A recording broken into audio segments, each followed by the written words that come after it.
What's going on? We back. Afternoon grind. Boy CJ Goodfella. Speaking on Anthony Joshua, seen an article on Boxing News 24 where Eddie Hearn made some quotes talking about Anthony Joshua might have to drop his world titles. I guess one of them, or perhaps both, because of all the the bullshit that comes with world titles, the mandatories and all the rules and shit. And I knew this shit was coming.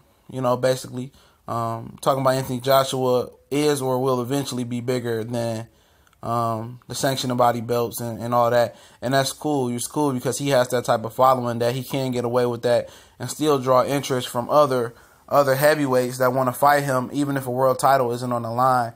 And, I really applaud him for, trying to take those measures, to that extent. But at the same time, he's ducking Luis Ortiz again. You know what I'm saying? I'm explaining. I understand that the IBF wanted him to fight Puev, and if he doesn't fight Klitschko by December 2nd, after that he'd be stripped because they wanted him to fight Puev. They pushing this Puev shit like somebody gives a fuck about the Puev fight. And basically Eddie Hearn saying that these sanctioning body belts want us to fight these guys that can't draw. That's not a sale in our area, and that's understandably so.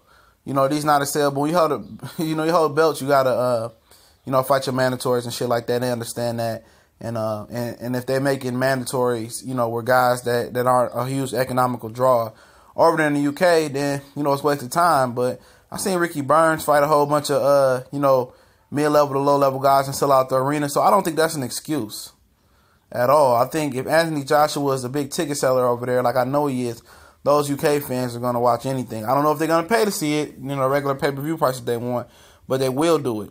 They will come out and show out and do the fight. He's not going to do a Wembley Stadium packed house with every heavyweight. It's only a few that can do it.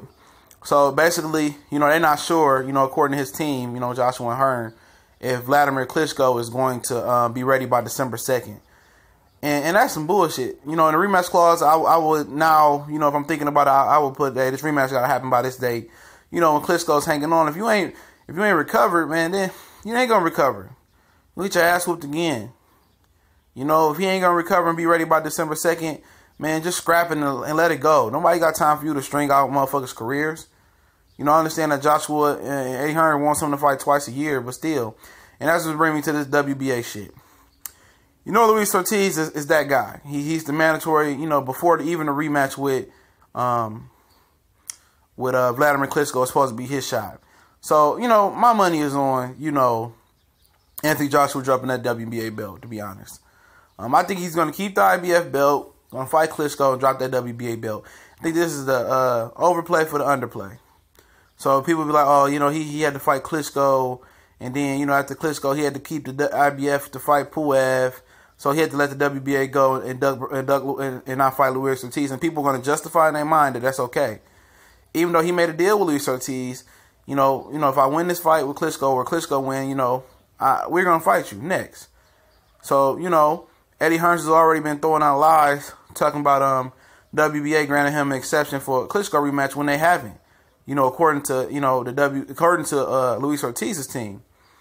And WBA, so the WBA could be trying to play both sides. I understand they want that big chunk in that Joshua check and show us the IBF, but somehow they still have rules. I know the IBF is super strict, and they still have rules. I understand that, And I truly think in my heart, and I could be wrong, that this guy is going to keep the IBF belt. He's going to drop the WBA because he's scared of Luis Ortiz, and that's the point. This is the plan.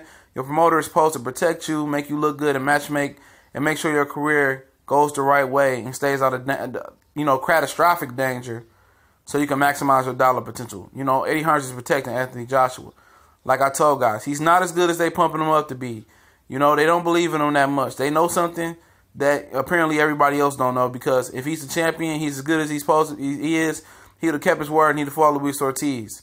At least be trying to go out his way to try to make him fight him. He's not trying to, fight him. I'm trying to tell you, he's going to probably drop the IBF belt.